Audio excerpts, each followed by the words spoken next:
আসসালামু আলাইকুম প্রিয় বন্ধুরা, গত সপ্তাহে ওনার ছোট ভাই ঢাকা এয়ারপোর্ট থেকে ফেরত গেছে। কেন ফেরত গেল এবং সেটা কি সমাধান হয়েছে কিনা সেই বিষয়ে এবং মালদ্বীপের বর্তমান অবস্থা যে প্রবাসীরা আছে তাদেরকে নিয়ে বা আসার ব্যাপারে কিছু বলবে আমাদের হজরত। হজরত আসসালামু আলাইকুম। ওয়ালাইকুম আসসালাম। ভালো আছেন? জি, ইনশাআল্লাহ।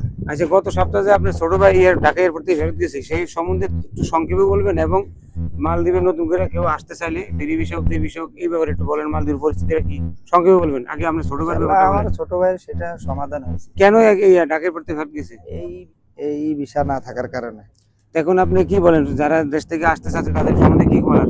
তাদের সম্বন্ধে বলার হলো ই ভিসা ছাড়া কেউ আসবেন না। আচ্ছা, মালদ্বীপের বর্তমান পরিস্থিতি কি? মালদ্বীপে যারা আইতেছে বা কাজের অবস্থা কি একটু সংক্ষেপে বলেন। কাজের অবস্থা বেশি ভালো না, পরিস্থিতি খুবই খারাপ।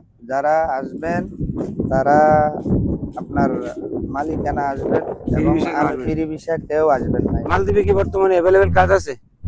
নেই। কোনো কাজ নেই, মালদ্বীপের পরিস্থিতি খারাপ। এই হজরতেও জানে, আমরা সবাই জানি, তারপরেও চলে আসে। প্রিয় বন্ধুরা, ভিডিওটা শেয়ার করে দিবেন। মালদ্বীপে কেউ ফ্রি ভিসা আসবেন না। বর্তমান ভিসা স্লো উঠতেছে, বেশি ভিসা উঠতেছে না এবং ভালো ভালো কোম্পানিগুলো উঠতেছে। কোম্পানি ভালো বলতে এটাই বোঝায় যাদের কোম্পানির সাইট এবং কোম্পানি সবকিছু ঠিক আছে তারা ভিসা পাচ্ছে, যাদের এগুলা ঠিক মতো নাই এরা ভিসা পাচ্ছে না।